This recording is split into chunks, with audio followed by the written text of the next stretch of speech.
नमस्कार दोस्तों, मैं हूं आपका अपना दोस्त नंदन और आप देख रहे हैं CMDC बाय नंदन।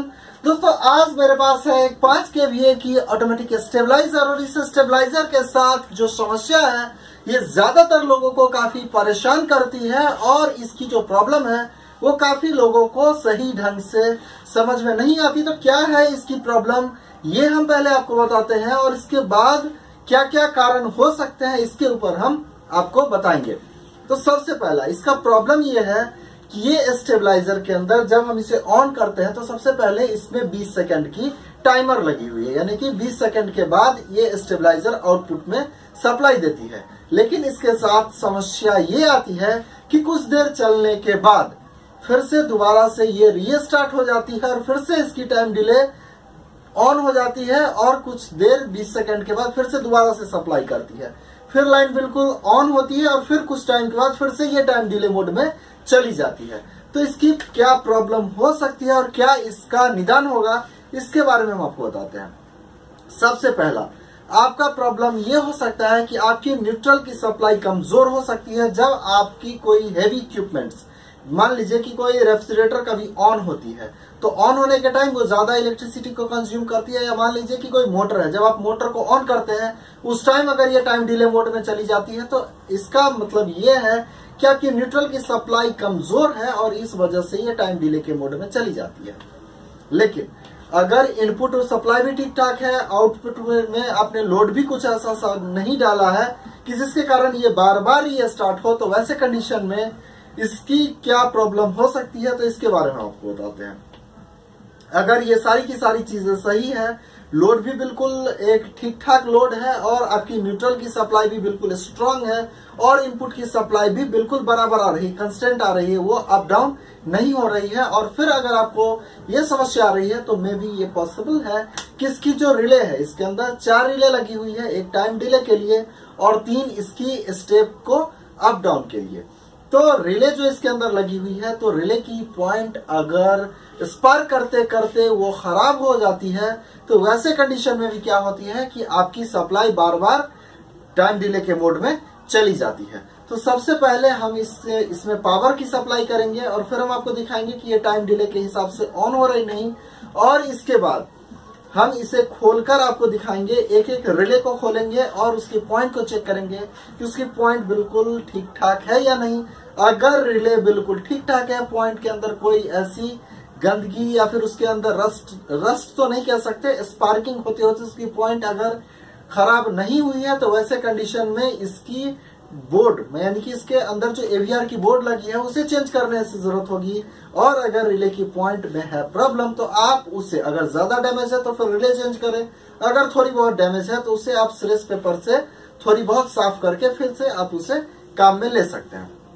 तो दोस्तों बिना समय गंवाए चलिए शुरू करते हैं और देखते हैं कि इसके अंदर क्या प्रॉब्लम हमें देखने को मिलती है। दोस्तों हमारी जो वीडियो है वो बिल्कुल भी प्लान्ड नहीं है, यानी कि इस स्टेबलाइजर को हमने इससे पहले नहीं खोला है और इसके अंदर क्या प्रॉब्लम है अभी मैंने कुछ भी इसके प्रॉब्लम को खोलकर मैंने नहीं देखा। बस जो कुछ होगा आपके सामने मैं इसे खोलूंगा और फिर मैं देखने की कोशिश करूंगा कि क्या इसके अंदर समस्या आ रही है। तो दोस्तों बिना समय गंवाए चलिए शुरू करते हैं। सब्सक्राइब करें ACNDC बाय नंदन चैनल को और बेल आइकन को दबाएं लेटेस्ट टेक्निकल वीडियो सबसे पहले देखने के लिए। दोस्तों जैसा कि देख सकते हैं कि हमने इस स्टेबलाइजर को यहाँ पे पावर बोर्ड के साथ कर दिया कनेक्ट। सबसे पहले हम इसे ऑन करते हैं और फिर हम आपको दिखाते हैं जब तक ये लाइट यहाँ पे ब्लिंक करेगी तब तक ये टाइम डिले के मोड में होगी, और जब ये लाइट कंस्टेंट जलने लगेगी तब ये आउटपुट में सप्लाई हमें देगी। तो सबसे पहले हम इसे ऑन करते हैं।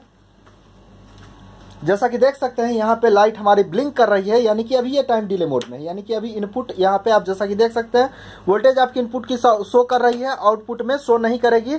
जब ये लाइट कांस्टेंट जलेगी तब हमारी ये यहाँ पे आउटपुट हमें वोल्टेज शो करेगी। तो आप देख सकते हैं, जैसा कि देख सकते हैं ये टाइम डिले मोड इसकी कंप्लीट हो चुकी है और ये आउटपुट यहाँ पे शो कर रही है। लेकिन इस स्टेबलाइजर के साथ जो समस्या है कि ये बार बार चलती रहती है और फिर से ये टाइम डिले मोड में चली जाती है। जहां पे ये स्टेबलाइजर लगी हुई है वहां पे न्यूट्रल की सप्लाई भी बिल्कुल तंदुरुस्त है, इनपुट की सप्लाई में कोई फ्लक्चुएशन भी नहीं है, यानी कि अप डाउन भी नहीं हो रही है। तो इसका मतलब जो भी प्रॉब्लम है ये इस स्टेबलाइजर के प्रॉब्लम है। तो चलिए हम इसे देखने की कोशिश करते हैं। जैसा कि मैं आपको यहाँ में दिखाऊं, इसके अंदर 4 रिले लगी हुई है। इसके अंदर 4 रिले लगी हुई है। ये 3 रिले जो आप देख रहे हैं, फर्स्ट, सेकेंड और थर्ड, ये तीनों इसकी वोल्टेज को स्टेप अप डाउन करने में काम आती है। और यहाँ पे जो आप देख रहे हैं चौथा रिले, ये रिले लगा है इसके टाइम डिले के लिए, यानी कि जितने देर ये टाइम डिले मोड में रखती है तो यही रिले काम करती है इसे टाइम डिले मोड में रखने का। और जैसा कि इसके अंदर मैं अगर AVR किट दिखाने की कोशिश करूं तो जैसा कि देख सकते हैं इसके अंदर वही माइक्रो कंट्रोलर किट लगा है जो हमने आपको जो हमने मैन्युफैक्चरिंग की वीडियो आपको दिखाई थी, इस स्टेबलाइजर की मेकिंग की जो आपको वीडियो दी हुई थी, उसके अंदर भी हमने इसी कार्ड का इस्तेमाल किया था। दोस्तों, इसकी जो प्रॉब्लम है उसे देखने के लिए सबसे पहले इसके सामने का पैनल हम खोलेंगे और इसे पैनल को खोलने के बाद फिर हम एक एक रिले को अपने बॉक्स से, रिले की जो बॉक्स है उसमें से रिले के सिस्टम को बाहर निकालेंगे और फिर उसकी पॉइंट को चेक करेंगे। तो इसके लिए हमें सामने का पैनल खोलना होगा। तो सबसे पहले हम स्क्रू ड्राइवर की मदद से इसके सामने का पैनल खोल लेते हैं। दोस्तों, जैसा कि देख सकते हैं इसकी दोनों बगल वाले पैनल को हमने खोल दिया और इसके सामने वाले पैनल को भी हमने खोल दिया। इसके पैनल को खोलकर हम इसके ऊपर कुछ इस तरीके से इस साइड में रखेंगे और इसकी रिले, जैसा कि देख सकते हैं हर रिले यहाँ में कुछ इस तरीके से टाइट की हुई है। तो इन सारे को हम खोलकर और रिले के सेट को बाहर निकालेंगे, ठीक है, और इसकी पॉइंट को हम बारीकी से चेक करेंगे।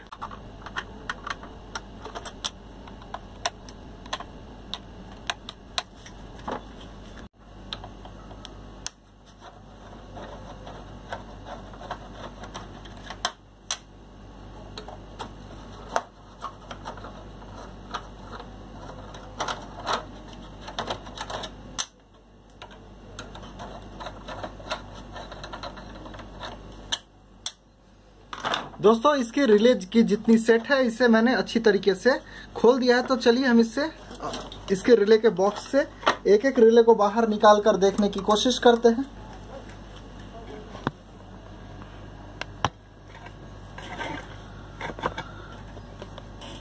दोस्तों, जैसा कि देख सकते हैं यहाँ पे इस रिले की पॉइंट को आप जैसा कि देख सकते हैं, मैं आपको थोड़ी सी नजदीक से दिखाने की कोशिश करूं। पॉइंट इसकी काफी बदतर हालत में है। पहले रिले की ये पॉइंट इसकी बदतर हालत में है और फिर इसकी दूसरे रिले की हम देखते हैं।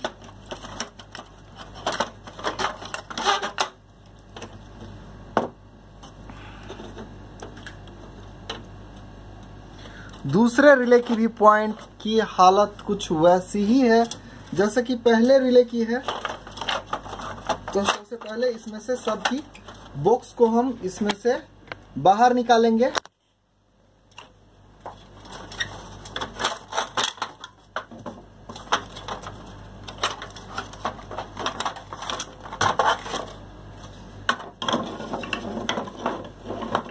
इसमें से सभी रिले के हमने बॉक्स को बाहर निकाला और सभी रिले के पॉइंट को हम अच्छी तरीके से चेक करेंगे। और जिसकी पॉइंट ज़्यादा डैमेज है, जैसे इसकी पॉइंट थोड़ी सी डैमेज तो है लेकिन इतनी डैमेज नहीं कि इसे हमें बिल्कुल ही चेंज करना पड़े, तो सबसे पहले इसके पॉइंट को हम साफ करेंगे श्रेस कागज की मदद से। जैसा कि देख सकते हैं यह है श्रेस पेपर। तो इसमें से थोड़ा सा पेपर यहाँ पे हम फाड़ लेंगे। उसके बाद इस पेपर को हम मोड़ लेंगे।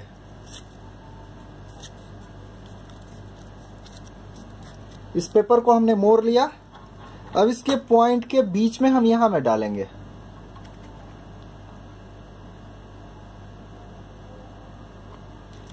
इसे हम इन दोनों पॉइंट के बीच में डालेंगे और इसे अच्छी तरीके से सफाई करेंगे। इसे ज्यादा आपको नहीं घसना है, इसे आप जरूरत से ज्यादा ना घसे, बिल्कुल जितना में इसकी पॉइंट बिल्कुल बराबर साफ हो जाए बस उतना ही करके आपको इसे छोड़ देना है।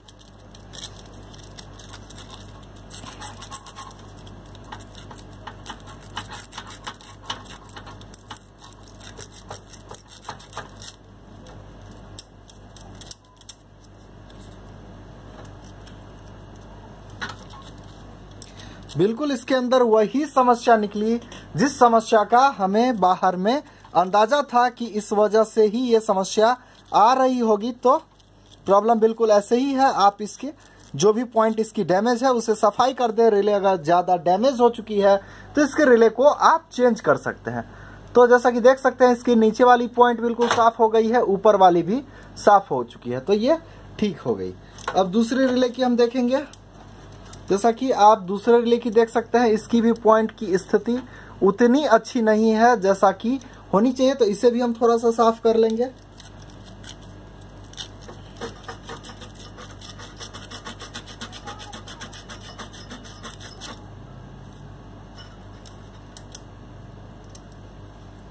थोड़ी सी और सफाई होगी इसकी।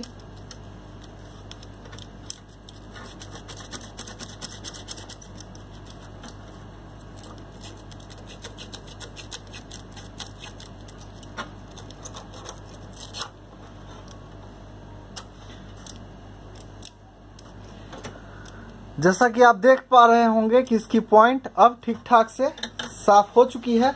तो इस साइड की 2 रिले को तो हमने देख लिया, अब इस साइड की हमें 2 रिले चेक करनी है कि इसकी पॉइंट की हालत कैसी है। चलिए हम इसे देखते हैं।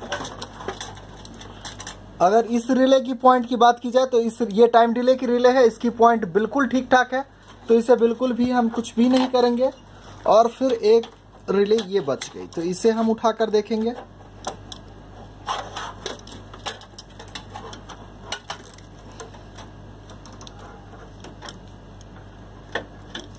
इसकी भी पॉइंट ठीक ठाक ही है, पर जब हमने इसे खोल लिया है तो हम थोड़ी सी सफाई इसकी भी कर देते हैं।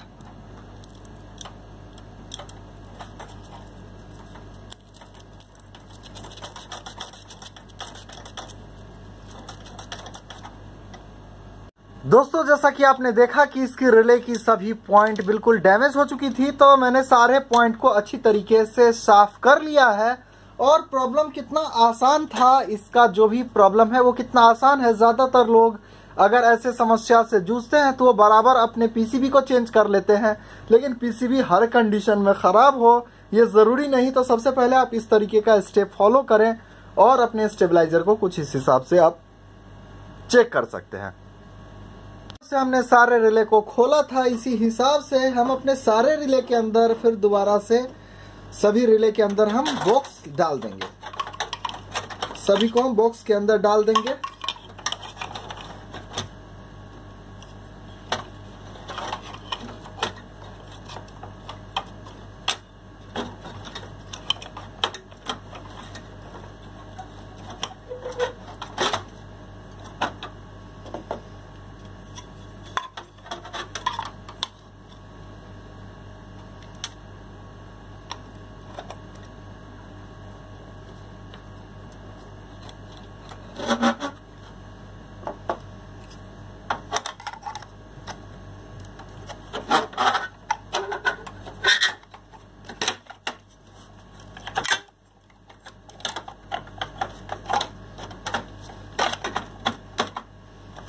अब हम सभी रिले को अपनी जगह पे रख के दोबारा से इसे टाइट कर देंगे।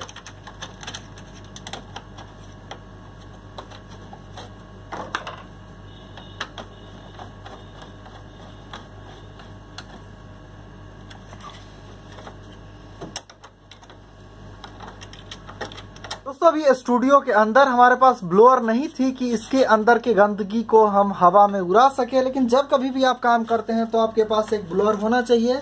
और जब आप किसी स्टेबलाइजर को खोलते हैं तो बॉक्स खोलते के साथ सबसे पहले ब्लोअर से उसके अंदर की जितनी भी डस्ट है उसे आप बाहर उड़ा दें, और उसके बाद उसके अंदर आप काम करें तो काम करने में भी आपको काफी अच्छा लगेगा। ठीक है, तो इस तरीके से हमने सारे रिले को खोलकर इसकी सफाई की और फिर से दोबारा से इसके अंदर लगाया। सबसे पहले इसके सामने का पैनल को हम कर लेते हैं टाइट, और उसके बाद बारीकी से देख लेंगे कि इसे हमने खोला है, कोई वायर ऐसा तो नहीं कि डैमेज हुआ हो। तो सबसे पहले इसके सामने की पैनल को हम टाइट करेंगे और फिर इसके कनेक्शन को एक बार विजुअल चेक कर लेंगे। जैसा कि देख सकते हैं इस स्टेबलाइजर के हमने सारे कनेक्शन को अच्छी तरीके से देख लिया है, कोई भी कनेक्शन हमारी इसमें से टूटी नहीं है बिल्कुल। तो पीछे आपने देखा है मैंने 5 kVA स्टेबलाइजर की जो मैंने ट्रीटमेंट की है बार बार रीस्टार्ट होने वाली, उसे लगाए करीबन 1 हफ्ता गुजर चुके हैं और उसके अंदर जो रीस्टार्ट होने वाली समस्या थी वो बिल्कुल खत्म हो गई। दोस्तों मैं जो भी वीडियो बनाता हूँ खासकर रिपेयरिंग को लेके, तो वो मेरा बिल्कुल प्लान्ड वीडियो नहीं होता है और मैं काफी अच्छी तरीके से आपके सामने चीजों को खोलता हूँ और जो भी प्रॉब्लम होती है उसे आपके सामने रखता हूँ। ऐसा नहीं कि जो भी प्रॉब्लम होती है वो पहले से फाइंड की हुई होती है या फिर उससे मैं अगर लगाता हूँ उसके अंदर कोई प्रॉब्लम आती है तो वो मैं आपसे शेयर नहीं करता। तो ऐसा कुछ भी नहीं, बिल्कुल वो वीडियो मैंने अलग डे में मैंने शूट की थी 1 वीक पहले, और लगाने के 1 वीक बाद तक जब उसके अंदर कोई भी प्रॉब्लम नहीं देखने को मिली तो मैंने इस वीडियो की अगली पार्ट को मैंने शूट किया। तो दोस्तों मैं उम्मीद करता हूं कि हमारी बनाई वीडियो आपको पसंद आई और इस वीडियो से आपको कुछ नया सीखने को मिला। दोस्तों हमारी वीडियो अगर आपको आती है पसंद तो प्लीज लाइक करें और आपका कोई भी सवाल या सुझाव है तो हमें कमेंट बॉक्स में जरूर लिखें। वीडियो को अंत तक देखने के लिए आप सभी दोस्तों का बहुत बहुत धन्यवाद।